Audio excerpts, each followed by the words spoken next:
utama acting daripada Givina ya? Bukan main Givina sih. Cast yang lain juga sudah bekerja di atas ekspektasi saya. Iya. Tapi memang saya harus kasih kredit spesifik khusus untuk Givina ya. Kalau teman-teman yang udah nonton filmnya kan pasti melihat baru hanya dari semua adegan yang dia lakukan itu butuh sebuah ketangguhan fisik yang tidak main-main. Bagaimana di atas jam 11 malam, hujan, dingin, dengan cuaca gunung seperti di Ciwidey, dia harus kita basah-basahin naik di atas genteng. Itu saya nggak yakin stuntman yang sudah lebih pengalaman dan lebih kuat pun bisa bertahan selama Givina bertahan saat di syuting. Mas, lanjut mas. Bukan main. Oke, itu. Itu berapa hari sih syutingnya kemarin? 2 minggu lebih sedikit. Nah, 17 hari. Apa sih yang membuat pesan dari film ini?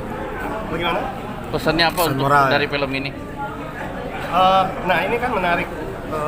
Kita ketika kita dapat sebuah kesempatan untuk mengerjakan film dengan judul Hidayah gitu ya. Hidayah sendiri, kata hidayah sendiri kan sudah mempunyai niatan, nilai, value yang semua mayoritas penonton kita tahu dan pegang.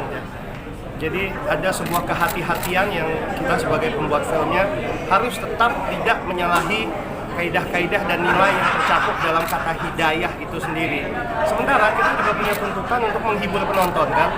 Artinya harus ada unsur seram yang menakuti yang dan sebagainya dan sebagainya. Nah, merancang ramuan antara istilahnya tontonan dan tuntunan itu kan selalu menarik dan tantangan yang saya sambut baik sekali di Hidayah. Semoga apa yang udah kita lakukan dengan sangat adil bisa menjadi tontonan dan dengan sangat layak juga bisa menjadi tuntutan sesuai dengan tuntutan dari kata hidayah itu tadi.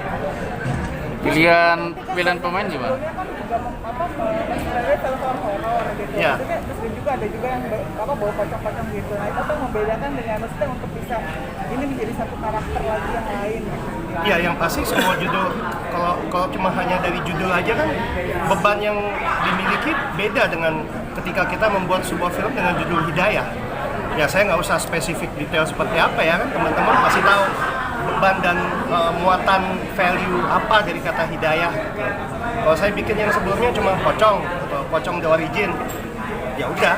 Maksudnya saya tidak ada sebuah tuntutan untuk berada di koridor nilai yang harus disampaikan juga kan. Tidak ada tuntutan itu. Sementara dengan membuat film hidayah tentunya ada sebuah tanggung jawab gitu, yang kita sebagai pembuat filmnya juga dengan sangat hati-hati sekali.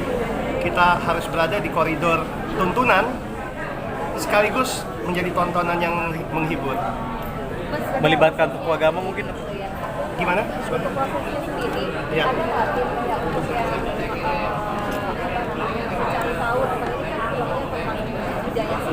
Ya. Kayak sisuk, terus udah gitu rupiah atau kayak kesurupan di itu kan agak-agak sebenarnya Oh iya. Ya, kita tiap hari kita didampingi oleh tokoh agama yang selalu ada di lokasi, yang selalu ngasih tahu di setiap scene, di setiap adegan kalau ada yang harus dibenarkan. Kalau itu nggak main-main kita, karena saya juga nggak berani ya. Kan ya itu tadi yang saya bilang, salah satu tanggung jawab yang kita sebagai pembuat filmnya ya tetap harus hadirkan kehati-hatian itu. ngomong-ngomong syuting yang di kuburan itu pas serem banget yang di dalam. Ya saya sampai sekarang belum lihat ada adegan kuburan yang nggak serem ya. Jadi kalau memang serem ya memang tujuannya itu. Itu ditaruh di depan di depan gitu supaya emang udah langsung kayak Iya. ngeri. Ya kalau itu dari skrip juga sudah begitu. Gitu. Melihat kualitas aktingnya Ajil sendiri gimana Pak Monty? Gimana? Kualitas aktingnya Ajil sendiri dulu. Wah kalau Ajil sih saya dari 2-3 tahun lalu saya nggak pernah ragu sama aktingnya dia. Semua pemain di sini juga kalau teman-teman perhatiin kan pasti sudah pernah kerja sama dengan saya. Jadi itu salah satunya kenapa saya minta kerja sama lagi karena tidak ada yang meragukan secara akting. Itu pilihan satu Ajil lagi itu ya. harapannya gitu di tengah sekarang kan film horor banyak sekali gitu ya. Maksudnya ini kayaknya akan lebih banyak. Mungkin ada harapan sendiri dari ini kan karya di saat film horor sedang booming. Ya, apa ya? Ini kita sebagai pelaku industri dan teman-teman mungkin dari media yang sudah cukup lama meliput industri ini sangat paham kan bahwa siklus horor yang dinikmati sebagai sebuah tontonan di industri ini sudah siklus ketiga, ya kan? Sempat di awal tahun 2000, lalu kemudian agak sepi lagi, lalu di pertengahan tahun 2000, lalu sepi lagi, lalu sekarang. Jadi kalau pertanyaannya adalah apa tadi, bagaimana? Ya, harapannya sendiri gitu loh sebagai Ya harapan saya kali ini siklusnya bisa lebih lama nggak? Jangan hanya yang sudah pernah terjadi di kita ya, 20 tahun terakhir, 2 dekade terakhir, setahun 2 tahun, lalu sepi lagi, lalu muncul lagi. Cuman kan gini, kalau setiap siklus film horor saat itu sepi, biasanya karena sudah begitu banyak supply ke market, sehingga demand, ya ini kan supply dan demand, sehingga demandnya menurun.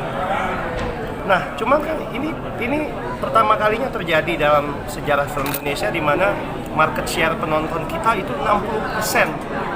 Kita sudah resmi mengalahkan Hollywood. Jadi wacana dan narasi yang selama ini kita impikan dan kita dengung-dengungkan dari awal tahun 2000 menjadi tuan rumah di negerinya sendiri, ya kan? Lalu gerakan Kamis ke bioskop, lalu apalagi berbagai macam narasi-narasi yang pernah didengungkan gitu untuk mendukung film Indonesia. Well, ini saatnya, ini panen raya kita. Ini semua yang kita perjuangkan 2 dekade terakhir dari teman-teman pelaku industri dan support sistemnya, teman-teman media, ini semua yang udah kita perjuangkan tahun ini tercapai. Pertanyaannya, masalah film horor diminati itu tadi kan, ada kemungkinan kalau misalnya ini berlanjut, pola positif ini berlanjut, mau seberapapun banyak supply-nya, sepertinya napas siklus ini akan lebih panjang. Kenapa? Karena kita jujur aja, kita lihat sekarang kualitas film Indonesia, katakan dari 9 dari 10 yang muncul ya tiap bulan, 8 itu sudah sangat layak, bahkan di atas rata-rata kan. Sementara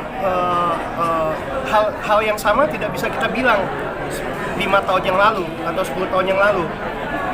Dalam sebulan keluar 10, ya yang layak 3 lah, 4 so-so, oke lah, sisanya masih di bawah standar. Dan ini ketika saya ngomong standar tentunya subjektif ya, tapi masing-masing kita tahulah mana film yang layak, mana yang enggak kan, nggak usah kita detail. Tahun ini 9 dari 10 film yang muncul, kita harus sama-sama objektif dan jujur bilang bahwa kita sudah di situ, kita sudah layak untuk jadi tuan rumah. Thank you, gitu ya. Oke. Terima kasih banyak Nanti ya. Mas.